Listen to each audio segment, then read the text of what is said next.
Abyan may nga adlaw dira sa imo kag welcome gid sa aton nga palatuntunan ang Ilonggo Daily Light from God's Word Radio Broadcast.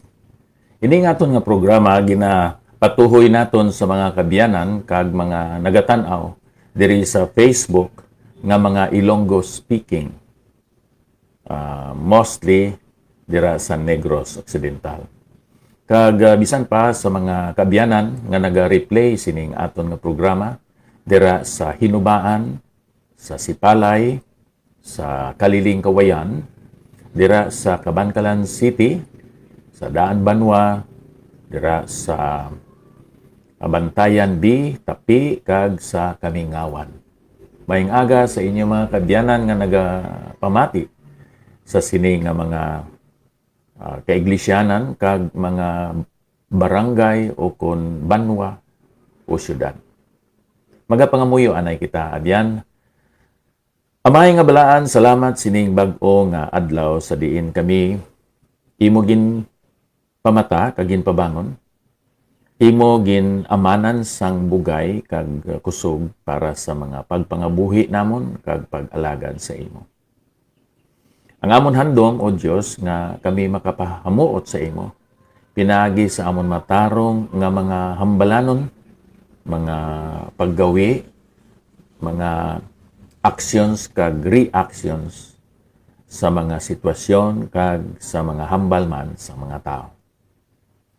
Dugangi o Dios ang amon ihibalo sa imo kag sa amo magadugang man ang amon gugma sa imo pinagi sa pagbasa sa imo nga pulong, pagpangamuyo kag pagdala sa mga tao sa tiilan sang imo bugtong anak na si Ginoong Jesucristo.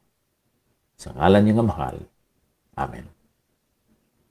Sa aton nga pagpamalandong karon sa siningabayan sang balaan kasulatan sa ikaduha nga sulat ni Pablo sa kay Timoteo sa pagkamatod iya ini katapusan nga sulat sa isa ka alagad sang Dios kag siya amo si Timoteo. Ikaduhang Timoteo, Kapitulo 4, versikulo 10, kag versikulo 11. Kay si Dimas nagbiya sa akon nga nagahigugma sining kalibutan karon. Kag nagkadto sa Tesalonica, si Crescente nagkadto sa Galacia, si Tito sa Dalmacia. Si Lucas lamang ang kaupod nakon, kuha si Marcos kag dalha siya kaupod nimo kay mapuslanon gid siya sa pag-alagad sa akon. Kabayang Ginoo, abyan, magadugang sang pagpakamayo sa sini mga pulong nga aton ginbasa. Wala sang panahon abyan nga ang isa ka Kristohanon sa iya nga pagpangabuhi maga-untat, maga-stop, maga-quit sa iya nga pag-alaga dira sa Ginoo. At tuntunan karon ang kabuhi sining isa ka tawo nga kun usisaon ang balaan nga kasulatan, isa siya ka tawo nga nangin kaupod ni Apostol Pablo sa iya nga pag-alagad sa Dios. This portion of the scripture of 2 Timothy. This is the last words of this chapter and some of the last words spoken by the Apostle Paul.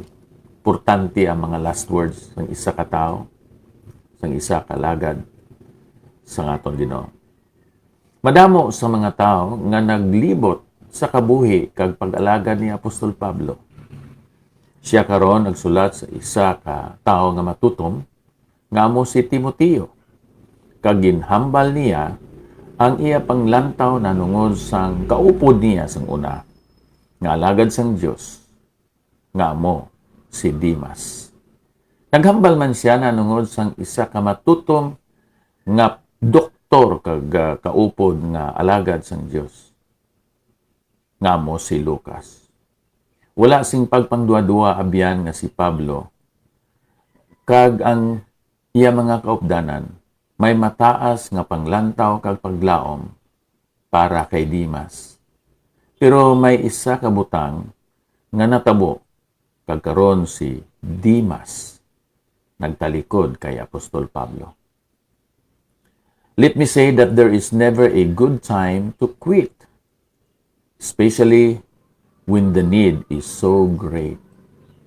Si Pablo naghatag diri sang rason abyan, kag wala siya nagbilin sang katingala, mga pamangkot, kung nga si Dimas naguntat. Si Pablo nagsiling, he loved this present world, kay siya nagahigugma sining kalibutan karon. Hindi bala nagsiling si Juan sa 1 John 2:15, 16 and 17? Siling niya, love not the world, neither the things that are in the world. For all that is in the world, the lust of the flesh, the lust of the eyes, and the pride of life is not of the Father, but is of the world.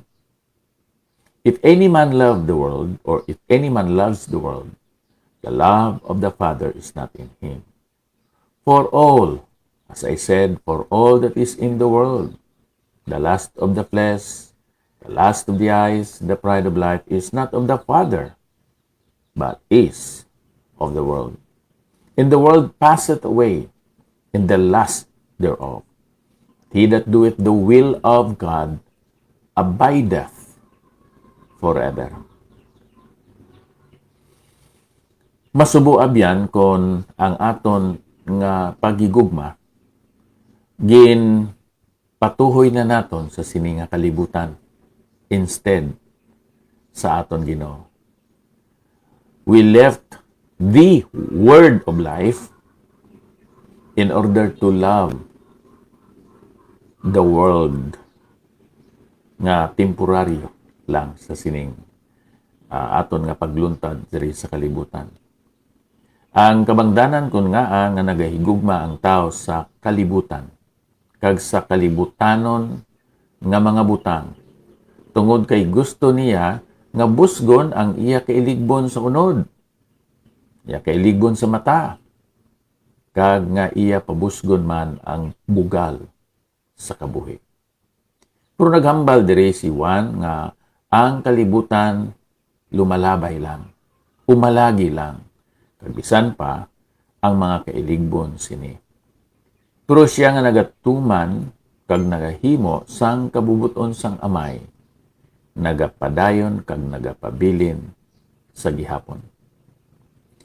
When you begin to look at the world and you'll do the things that you never thought you would. So amo ina ang matabo abyan. Tanawa diri sa Ephesians chapter 6 verses 10 up to 12. Finally, my brethren, be strong in the Lord and in the power of his might. Put on the whole armor of God that ye may be able to stand against the wiles or the schemes, deceptions of the devil. For we wrestle not against flesh and blood, but against principalities, against powers, against the rulers of the darkness of this world, against spiritual wickedness in high places. Kung aton tanawon ang listahan, ang diary ni Dimas, primero, isa siya katawo nga, one, devoted. Iya gin gamit in maximum ang bugay, ang tabang, ang gahom, ang kusog, kag ang bulig sang Dios sa iya nga kabuhi. Isa sa mga sulat ni Apostol Pablo sa kay Philemon, nagasiling Marcos, Aristarchus, Dimas, Lucas, my fellow laborers.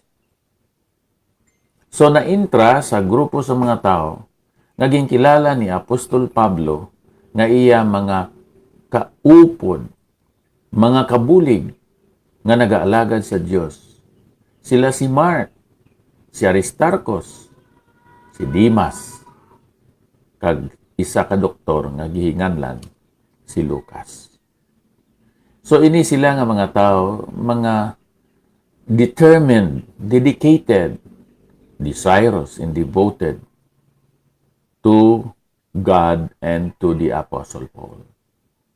Isa sa mga determined, dedicated, desirous, and devoted nga fellow laborer amo na si Dimas.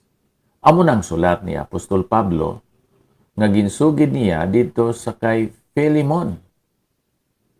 Inang sulat nga Philemon kag ang Colossians dungan ina nga ginsulat ni Apostol Pablo.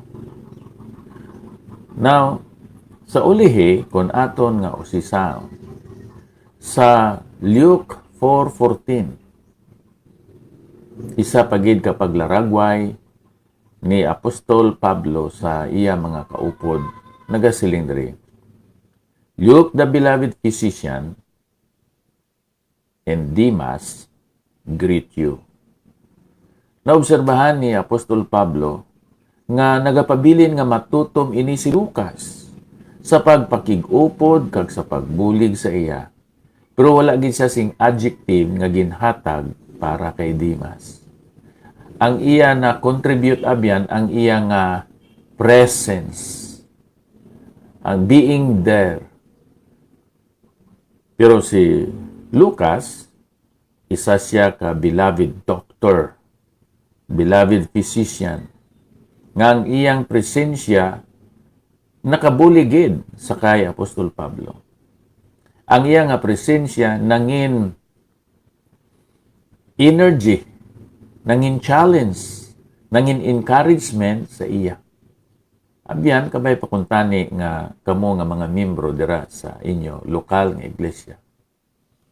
Hindi lang nga present lang kamo sa serbisyo kag mga pag-alagad sa Dios dira sa inyo nga simbahan, kundi nga ang inyo presensya nangin kahigayunan para sa inyo nga maka-contribute kamo sa inyo nga kusog, inyo bulig, kag sa mga paghinunanon agod nga ma-improve, ma-develop ang inyo nga ministry. Hatagan ikaw sang Dios sang ihibalo, kag sang kaalam agod nga may bahin ikaw sa buluhaton sang Dios. Si Dimas, it seems ato nakita nga he lost his fervor and his zeal in serving the Lord. What was the reason? Nakita ni Apostol Pablo. Because he was focusing on the world. He loved this present world, according to the Apostle Paul. And eventually, sa 2 Timothy chapter 4, verse 10, siya nagtalikod, nag-forsake sa kay Apostol Pablo. Kay si Dimas nagbiya sa akon, for Dimas hath forsaken me, having loved this present world. Diin siya nagkadto. Just imagine, no? Si Paul ato sa Rome. Ang Rome, sakop sang pungsod nga Italia. Ang Rome amo ang sentro sang Roman Empire. Dito sa Roma, ginpriso si Pablo. Dito sa Roma, siya nagsulat, sini nga sulat niya sa kay Timothy. Now, ano ang natabo? Siling sang balaan kasulatan, he departed unto Thessalonica. Ang Thessalonica,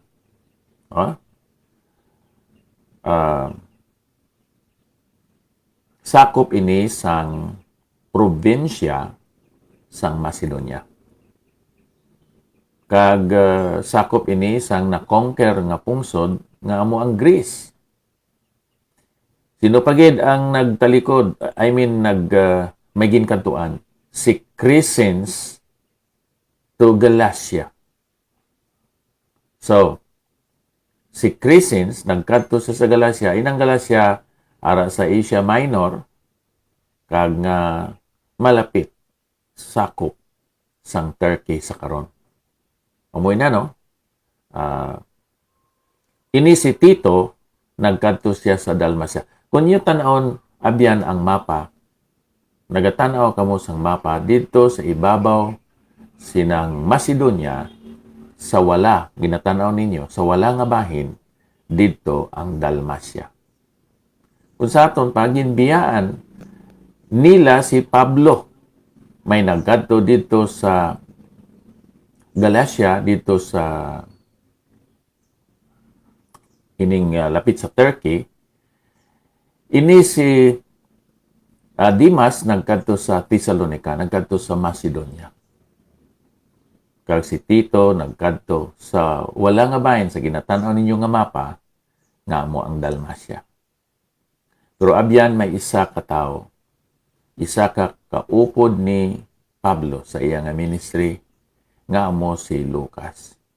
Nagasiling ang balaan kasulatan, si Lucas lamang ang kaupod nakon. Kuha si Marcos kag dalha siya kaupod nimo kay mapuslanon gid siya sa pag-alagad sa akon. Ini si Dimas nahimo siya nga casualty. Nga nakasiling kita nga casualty. Kay may rason kung nga nagtalikod siya. Nagbiya sa kay Pablo. He loved this present world. Notice inang word nga casual. Casual nga pag-alagad. Casual nga pagsimba. Casual nga pagtuon sinang pulong sang aton Dios. Casual nga pag-ampo. Casual nga pagpakig upod o kung pag-intra sa buluhaton sang Dios. Abyan kung casual ang aton nga pag-intra sa mga buluhaton sang Ginoo. Ang masubo kung mahimo ikaw nga casualty. Inang casualty amo nang mga tao, for example, mga soldado nga nag-intra sa gera kag sa tapos sang gera napatay sila. May 5 nga napatay. Busa ginasiling may 5 casualties. Ini si Dimas, primero fervent. Sa ulihi, nahimo siyang forsaker of God's servant nga si Pablo. Siya, kinatuwag nga a has-been. He has been a faithful fellow laborer of the Apostle Paul. But now, he has forsaken Apostle Paul. Nahimo siyang a wall or absence without official leave. Di natin pagkalimtan, we need never forget that the results can be looking at the world. So there is no time, abyan, nga ang tumuloo mag-untat sa iya nga pag-alagad dira sa Dios. Kabay pakuntani nga kung ikaw nag-untat sa pag-alagad sa Ginoo, magpanumbalik ikaw. Kay ang Dios hindi malimtanon. Ngaya'y kalimtan ang imo mga pag-alagad dira sa iya. Abyan, ang matudtuod nga kalipay sa aton nga pagluntad kag pagpangabuhi sa sini nga kalibutan. Ara sa kay Ginoong Hesukristo, ara sa pag-alagad sa iya. Kabay pakuntani nga buhaton nimo inaabyan sa imo nga kabuhi mientras hindi pa ulihi ang tanan. May nga balaan, salamat nga ikaw nagapadumdum sa amon. Sa amon matamis nga relasyon kag pagpakig-ambitay sa imo. Sang una, kabay nga ma-revive, magpanumbalik ini sa amon nga kabuhi karon. Sa ngalan ni Ginoong Hesus. Amen.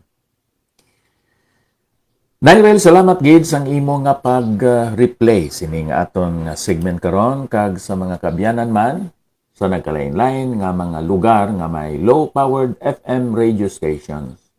Madamo gid nga salamat. Halin diri sa Bay City Fellowship Baptist Church ang akong pagpangamusta sa kay Abner Moreno. God bless you, my brother. Ang Diyos magapakamayo sa aton nga tanan.